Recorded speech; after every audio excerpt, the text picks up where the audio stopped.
I lost my hearing the night my life shattered on a rain-soaked road. But what truly destroyed me didn't come with the accident. It came later in silence. Because when the world believed I couldn't hear anymore, people stopped pretending.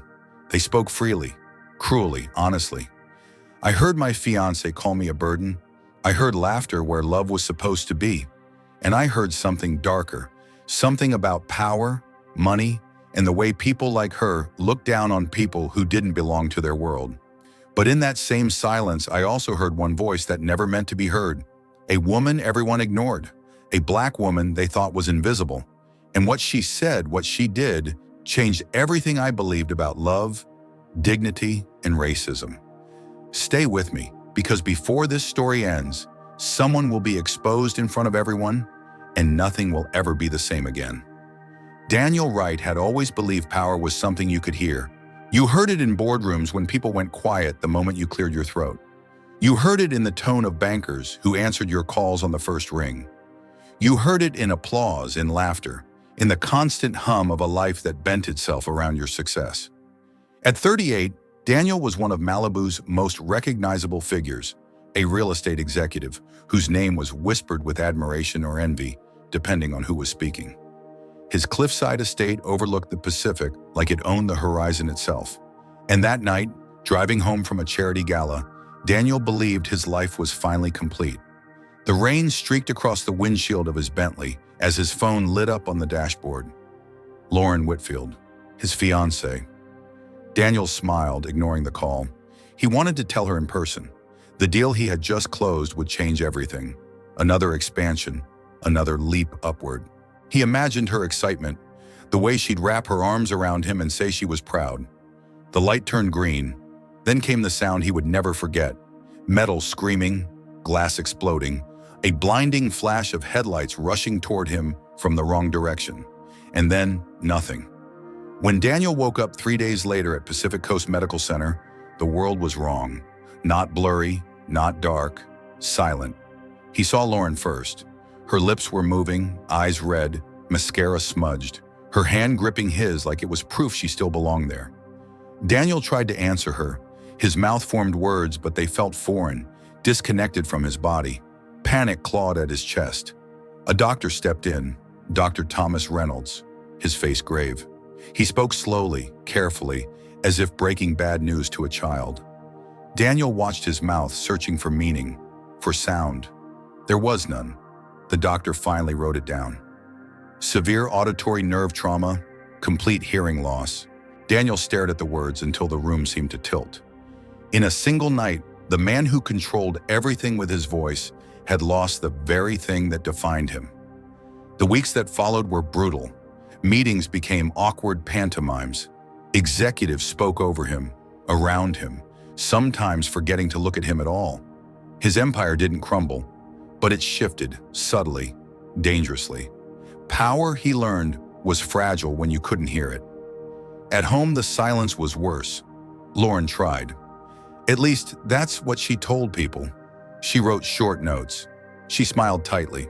She sighed often, too often. When Daniel struggled to follow conversations, her patience thinned.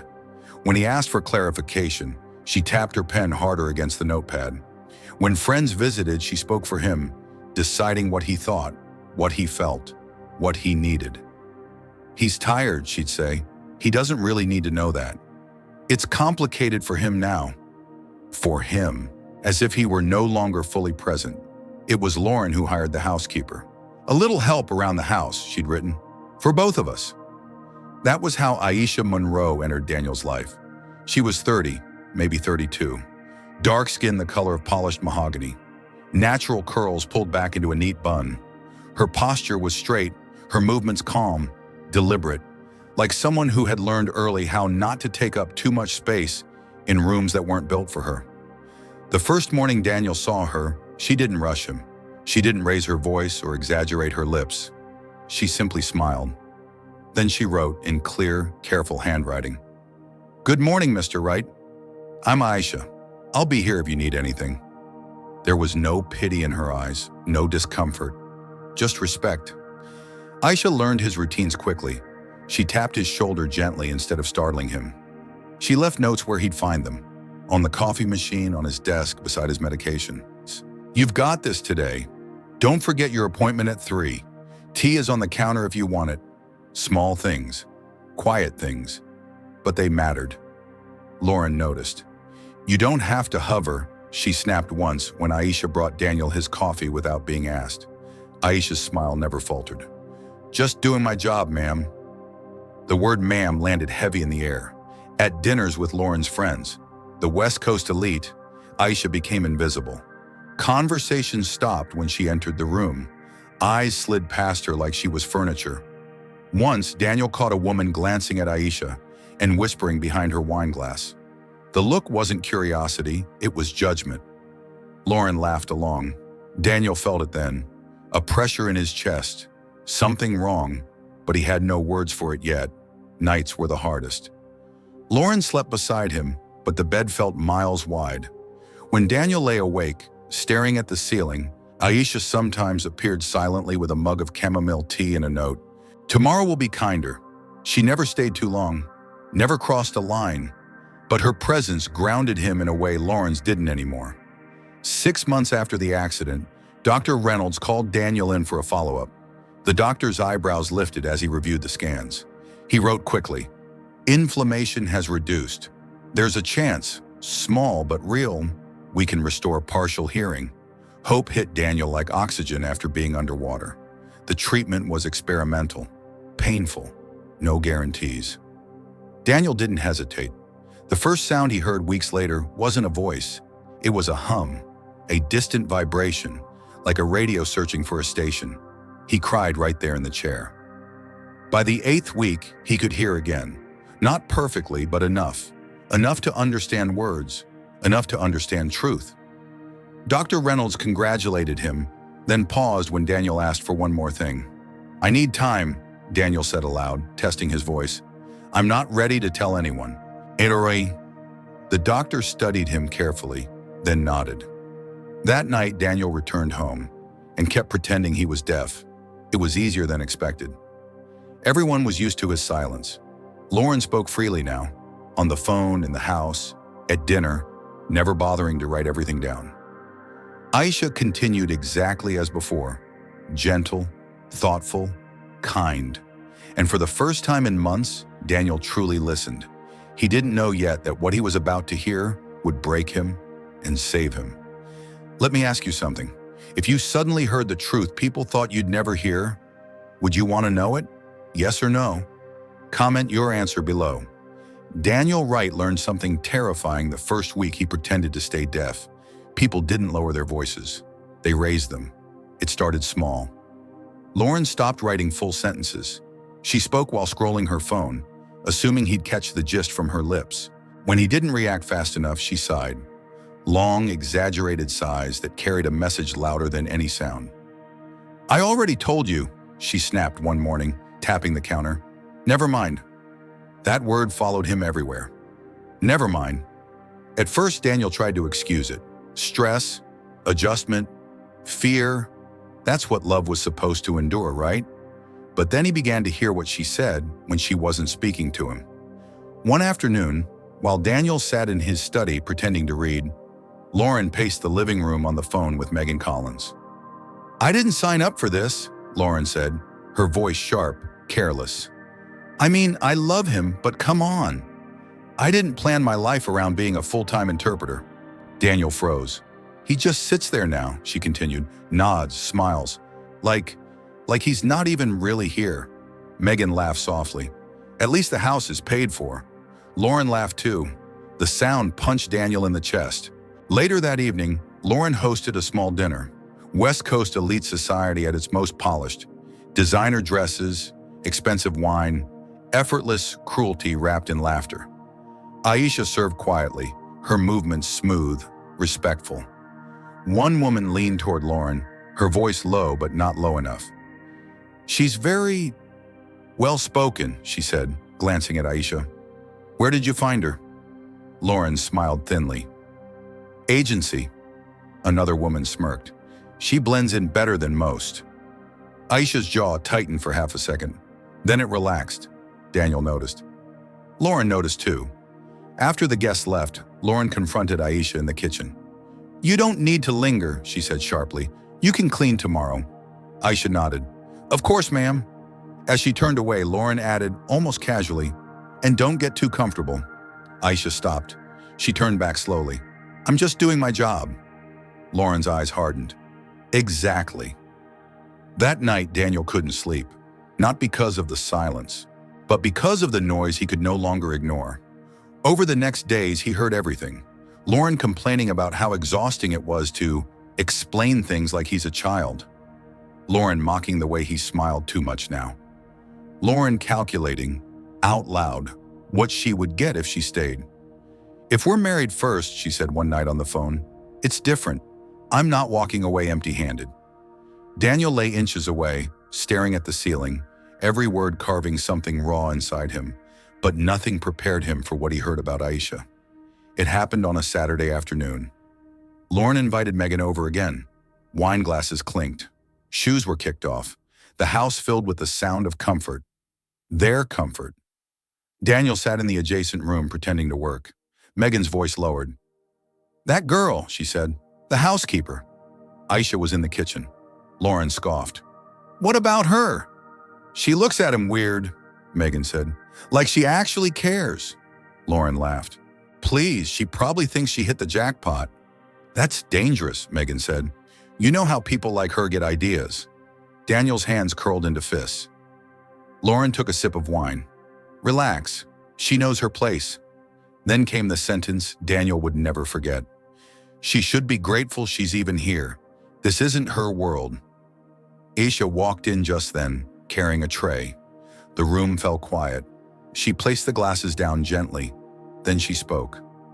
"I'm sorry," she said calmly, "but I don't think that's true." Lauren turned slowly, eyes flashing. "Excuse me?" Aisha met her gaze. "About this not being my world." Megan smirked. "Sweetheart, no offense, but..." "No," Aisha said, her voice steady. "You don't get to say no offense and then offend me." Daniel's heart pounded. Lauren stood. "You're crossing a line." Aisha didn't raise her voice. She didn't flinch. "The line was crossed when you spoke about me like I wasn't a person," she said. "I clean this house. I respect this home. And I respect him." She turned slightly toward Daniel. "The only reason I'm here is because I believe Mr. Right deserves dignity. Something you all seem to forget when you think no one is listening?" Megan laughed awkwardly. "Wow, bold." Lauren's face burned. "You're just the help." Aisha's eyes glistened, but she didn't look away. "I may be the help," she said quietly, "but I'm not heartless, and I won't stay silent while someone is treated like a burden for being injured." Silence crashed over the room. Lauren pointed toward the door. "Get out." Aisha removed her apron slowly, folded it, and placed it on the counter. "I won't apologize for telling the truth," she said, "but I will leave." She walked past Daniel without looking at him. Daniel wanted to scream. He wanted to stand up and tell them all to get out of his house, but he stayed seated, listening. That night, Lauren stormed into the bedroom. "She humiliated me," she said, throwing her purse down. "That girl has no idea who she's dealing with." Daniel nodded silently, playing his role. Lauren scoffed. "Don't worry, I'll replace her. Plenty of people need work." She turned off the light. Daniel lay awake, staring into the dark. For months, he had been afraid of what he'd hear. Now he knew. The woman who claimed to love him saw him as a liability. The woman everyone dismissed had been the only one brave enough to defend him. And the most painful realization of all settled in his chest. Silence hadn't taken his power. It had revealed who deserved it. Daniel Wright had stayed silent long enough. The house felt different after Aisha Monroe left. Not quieter, he was used to quiet, but emptier in a way that pressed against his chest. The kitchen no longer smelled like warm tea in the evenings. Notes no longer waited for him on the counter. And for the first time since the accident, the silence felt cruel instead of protective. Lauren didn't notice, or maybe she didn't care. She replaced Aisha within 48 hours. A young woman from an agency, polite but distant, careful not to say more than necessary. The house returned to efficiency, but something essential was gone. Daniel noticed how the new housekeeper avoided eye contact. how she flinched slightly whenever Lauren raised her voice, how easily fear replaced dignity. That was when Daniel understood something deeply uncomfortable. This wasn't just about him. It was about power, about who was allowed to speak, about who was expected to stay quiet and be grateful, and about how often racism didn't look like hatred, but like entitlement. Lauren grew bolder. With Aisha gone, she spoke freely again, on the phone, at dinner parties, even in front of him. "He's lucky I stayed," she told Megan one afternoon, not bothering to lower her voice. Most women wouldn't. Daniel sat across the room listening. Every word landed like a final confirmation. She wasn't cruel because she was angry. She was cruel because she believed she could be. The confrontation came sooner than Daniel expected. Lauren announced a brunch. "Just a few friends," she said brightly, scribbling the message on her pad.